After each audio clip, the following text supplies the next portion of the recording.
Bom, vamos lá. No relógio já são 11 horas. A gente tem compromisso com o horário aqui para respeitar todo mundo que chegou no horário. Esse é mais um episódio do Mais Simples, um jeito diferente de conversar com os clientes, com os amigos, falando de um jeito sem juridiquês, um jeito mais fácil, tentando explicar temas mais relevantes, no caso aqui hoje, do direito do trabalho. Eu queria apresentar para vocês a Fernanda Borges.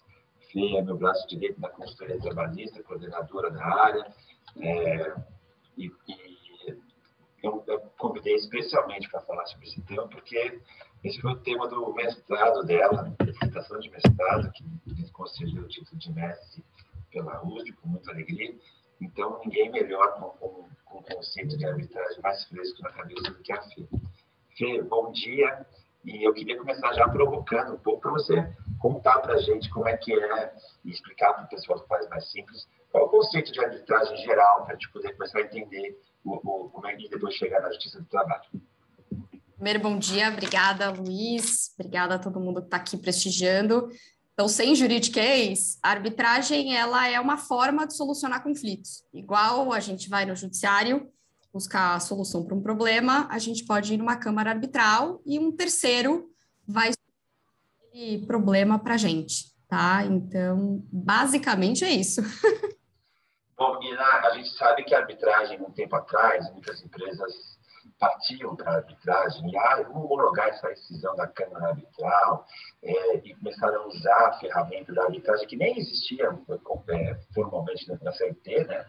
E começavam a usar para desvirtuar um pouco, e muitas empresas tiveram problema com o Ministério Público, tiveram problema. Então, a arbitragem na esfera trabalhista sempre foi muito mal vista, todo mundo torcia muito o nariz para ela. E aí eu queria te perguntar, então, agora a arbitragem é uma realidade trabalhista, por quê? Qual é o fundamento para isso? É uma realidade, acho que até antes da gente saber se ela é ou não uma realidade, complementando o seu histórico, né? A arbitragem, ela é uma forma de solução de conflitos aceita pelo nosso STF, tá? Ou seja, ela é considerada constitucional, que a gente fala, né? Mas na esfera trabalhista, antes da reforma trabalhista de 2017, a gente só tinha um dispositivo na Constituição que tratava de direito coletivo do trabalho. Então, não que eu concorde com os fundamentos para isso, aqui não é a seara para a gente conversar sobre isso, mas até a reforma trabalhista, a arbitragem em direito individual, ou seja, o seu problema com o seu empregado, individualmente falando, alguma questão específica, não era aceita como uma forma de solução hábil, tá? Aí veio a reforma trabalhista e trouxe uma regra expressa. Então, hoje a gente tem um artigo na CLT, que é o artigo 507A, que traz regramentos explícitos para aplicar a arbitragem individual trabalharbista.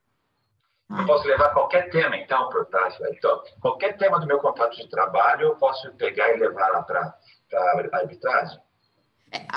Para ficar um pouco mais fácil de explicar, acho que a gente precisa entender os requisitos gerais da arbitragem, porque não é todo contrato que eu vou poder levar para a arbitragem. Então, quando a reforma trabalhista trouxe esse artigo, ela criou aqui, em linhas gerais, 4 requisitos maiores, tá? Vamos dizer assim, principais. A primeira é que eu tenha um agente capaz, que a gente fala, ou seja, o meu empregado tem que ter capacidade para escolher essa forma de solução de conflitos. O segundo requisito é que este empregado tem que ganhar mais do que 2 vezes o teto de benefícios do INSS, o que hoje, Luiz, equivale a mais ou menos uns R$12.800, mais ou menos, um pouquinho mais, tá? Note que aqui...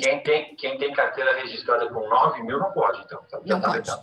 Já está vetado. E note que é um pouco diferente daquela outra figura que veio com a reforma, que a gente chamou de hipersuficientes, altos salários, que também exige diploma de ensino superior. A arbitragem não exige. Ou seja, eu tenho só um requisito quantitativo, que é o valor da remuneração desse cara, tá? O terceiro requisito, vamos chamar assim, é que o empregado tem que concordar expressamente, ou seja, por escrito, né, com essa forma de solução de conflitos, ou isso tem que partir dele. O próprio empregado tem que falar, olha, se a gente tiver um problema, vamos para a arbitragem? Então, a gente tem que sedimentar isso num contrato ou no documento que a gente quiser, tá?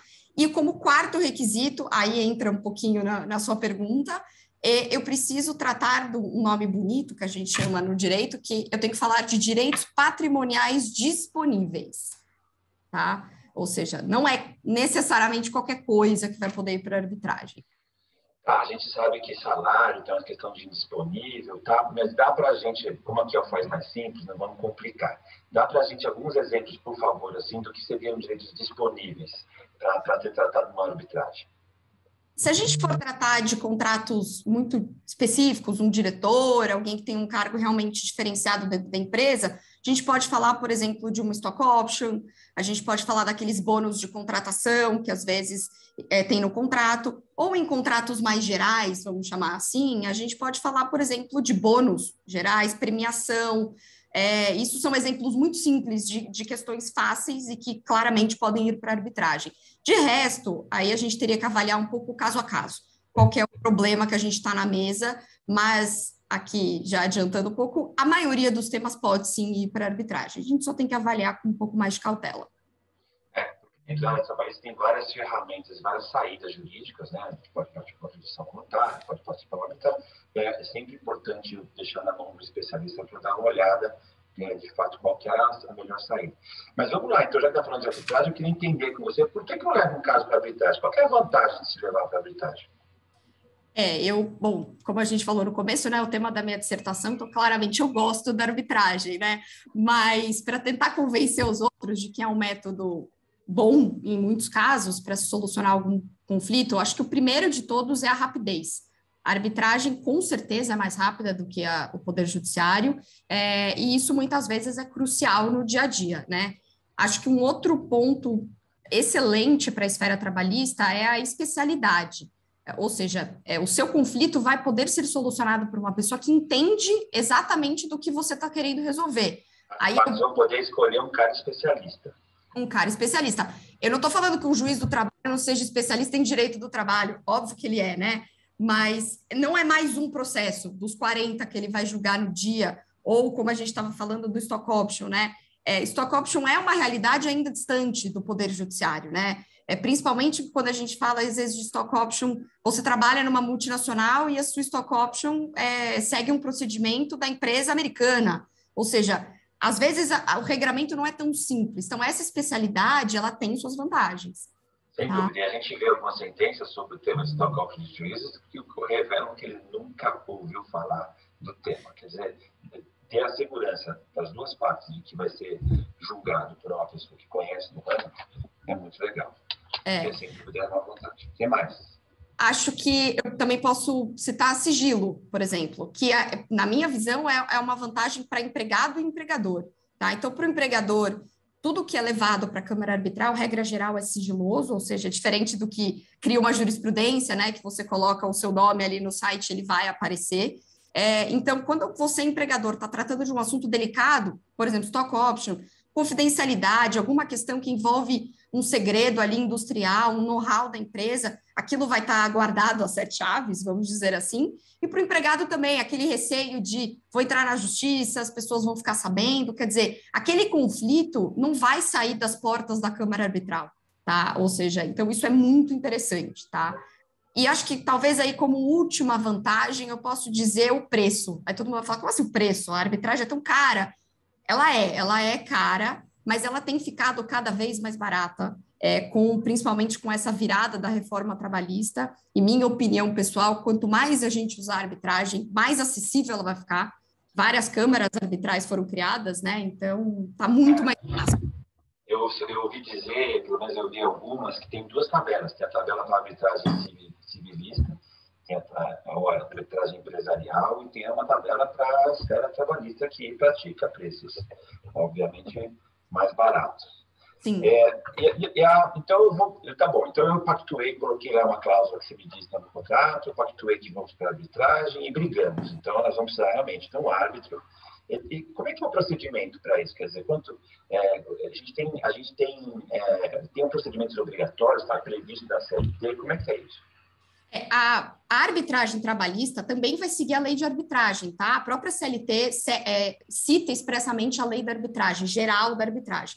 Então, a regra geral para o procedimento as partes podem escolher, se elas quiserem, um procedimento específico, regras específicas para serem aplicáveis, e se elas não escolherem, aí provavelmente a gente vai usar, ou na maioria das vezes, posso assim dizer, o procedimento da Câmara. As câmaras arbitrais já têm os seus procedimentos próprios. Então, quando você escolhe você vai, entre aspas, aderir a um procedimento que aqueles árbitros vão seguir, tá? Então pode ser meio fluido, dependendo do que for, mas provavelmente vai ser o procedimento da Câmara, tá?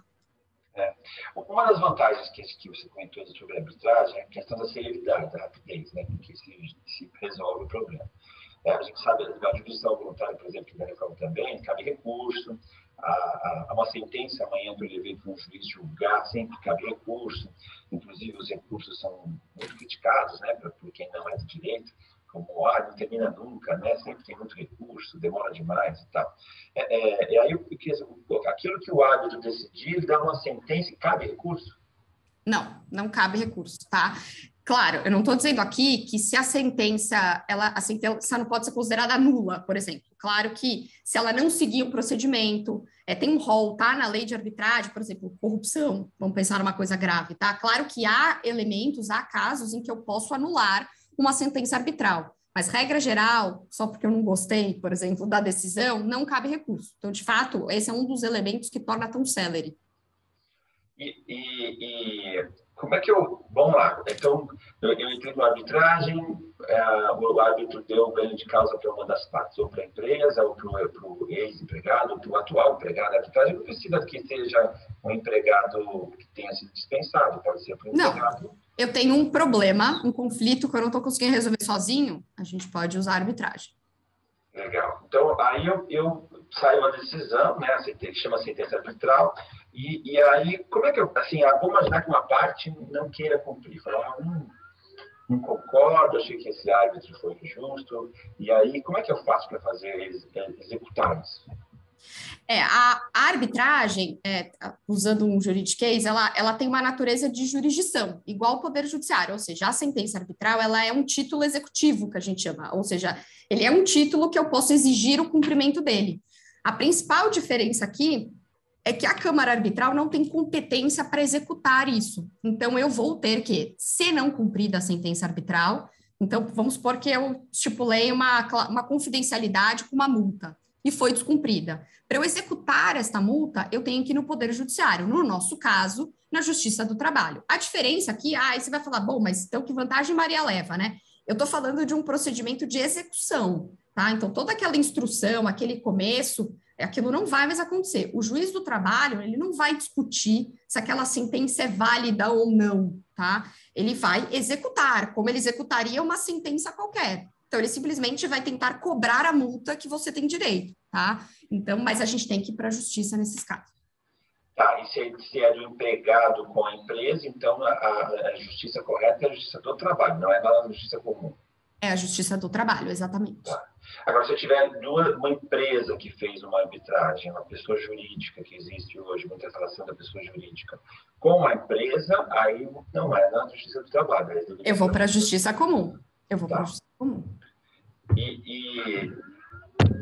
Mas tem algum prazo, assim, que o árbitro, eu ia falar juiz, né? É árbitro que a gente fala, que o árbitro deva seguir, assim, para começar a determinar? Porque na jurisdição voluntária, o pessoal fala muito, né? O juiz navarrista, quando você leva para lá, ele tem 45 dias em tese para julgar. Nunca acontece, a gente sabe que a banda não toca desse jeito. Mas, e na arbitragem, ele também segue algum prazo? Tem possibilidade de prorrogar isso?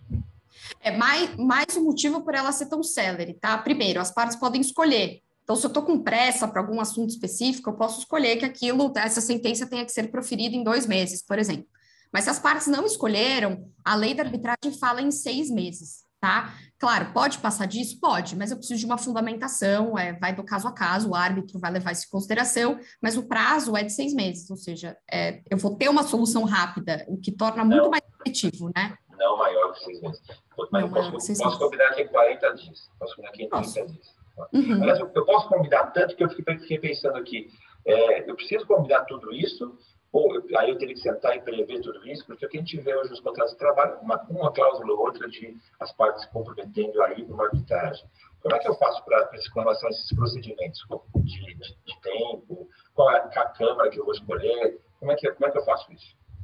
Eu mapeando quem eu quero que sugerir que o meu potencial conflito vá para uma arbitragem, a gente pode fazer de duas formas, tá, Luiz? Uma cláusula simples, que é o que a gente tem visto hoje realmente na prática, que eu simplesmente vou falar, olha, se a gente tiver um problema, eu vou me utilizar da arbitragem e ponto, tá? Isso é viável, é lícito, não, a lei não exige necessariamente que essa cláusula arbitral tenha mais do que isso de requisitos, mas a gente também pode fazer o que a gente chama de cláusula cheia, tá? Em que aí eu vou disciplinar tudo o que eu quiser naquele momento. Então, eu já posso colocar qual vai ser a Câmara, eu já posso falar quais vão ser os árbitros, se eu quiser, porque não precisa ser só um, pode ser mais de um árbitro.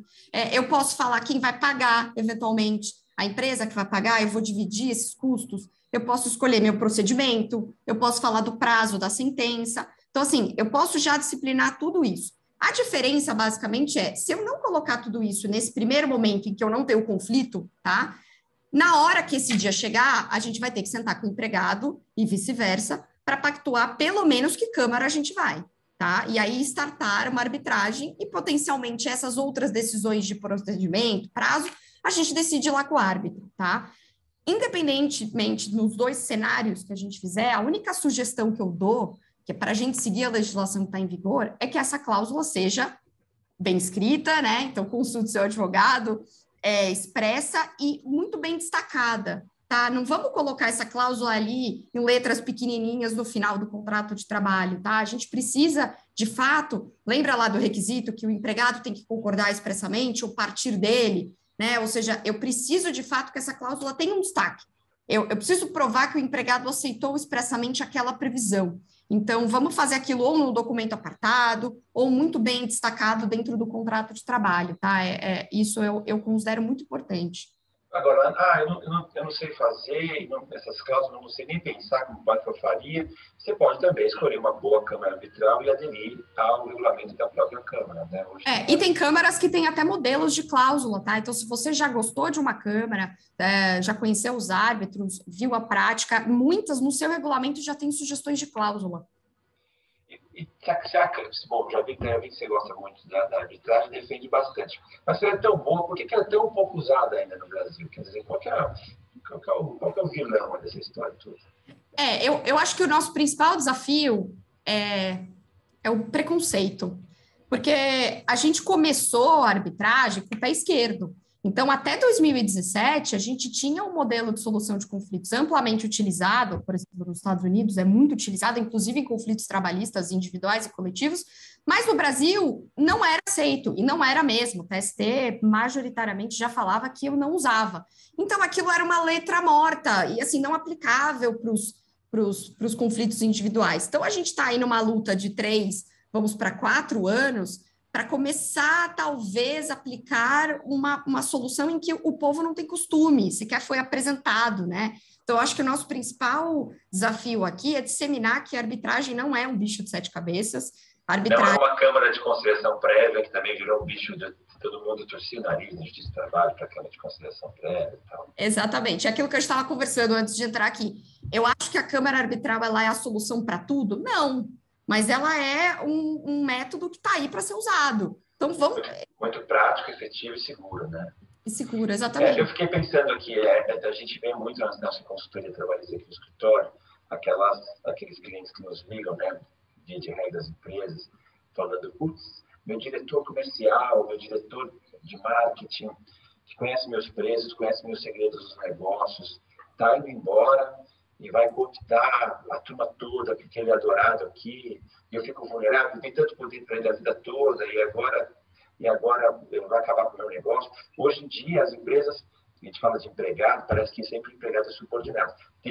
Hoje, tem diretores que são tão essenciais na empresa que a subordinação é quase o contrário, né? A empresa que é subordinada a ele. Essa é uma forma muito interessante, prática, e de muito fair play de ter falado, olha, enquanto eu estou bem, né, que não briguei, vamos combinar aqui no árbitro que vai entender se amanhã você cooptou meus empregados. Assina aqui uma cláusula de não cooptação, ou uma cláusula de não concorrência, que não vai atuar nos seguintes clientes, eventualmente, e amarrar isso tudo através de uma arbitragem. E se amanhã precisar brigar, discutir, precisar do árbitro, colocar alguém do ramo, que seja um especialista no âmbito concorrencial, no âmbito de empresa, para poder discutir se ele quebrou ou não a cláusula. Dentro de um prazo, né, Luiz? Porque às vezes a gente fica nessa negociação de saída, e aí se a gente quer levar para o Poder Judiciário, aquilo não vai ter efetividade, porque até a gente ter uma sentença ou ter qualquer tipo de homologação, esse problema já aconteceu, né? Então, na arbitragem é algo que a gente consegue resolver em um mês, e dar uma efetividade para os dois lados, para o empregado e para o empregador, né? Então, de fato, acho que o recado aqui é tentar desmistificar um pouquinho e falar que a gente pode utilizar isso em muitos casos, com segurança jurídica. Hoje, todos aqueles que falavam que não cabia a arbitragem na Justiça do Trabalho, hoje reconhecem, até porque está expressamente previsto lá, foi vontade do legislador reformista. Hoje, quando a gente vê os julgados e até fiscalizações do Ministério Público, já é num sentido de avaliar se o requisito foi cumprido. Então, se eu tenho uma arbitragem com um empregado que não preencheu aqueles requisitos que a gente falou, aí, ok, eles acabam autuando e não reconhecendo. Mas preencher os requisitos, eu já não estou mais discutindo se aquilo é aplicável ou não, né? Ou seja, já é um ganho, já estamos aí 10 passos para frente do que a gente estava. Bem, a gente tem o compromisso da Faz Mais Simples ser rápido, um jeito diferente de conversar, então você para poupar um tempo de todo mundo. Então, queria primeiro te agradecer pela participação aqui, dizer que a gente está à disposição, caso alguém tenha alguma dúvida e puder ajudar. Eu vi que não tenho perguntas no chat aqui, então só queria te dar a palavra para a gente poder despedir e encerrar. Obrigada pela oportunidade de falar desse tema e a gente está à disposição. Qualquer dúvida sobre isso, outros assuntos, a consultoria do FAS está à disposição. Obrigado, gente. A gente se vê no próximo Faz Mais Simples aí, um jeito diferente de conversar com os clientes. Um abraço.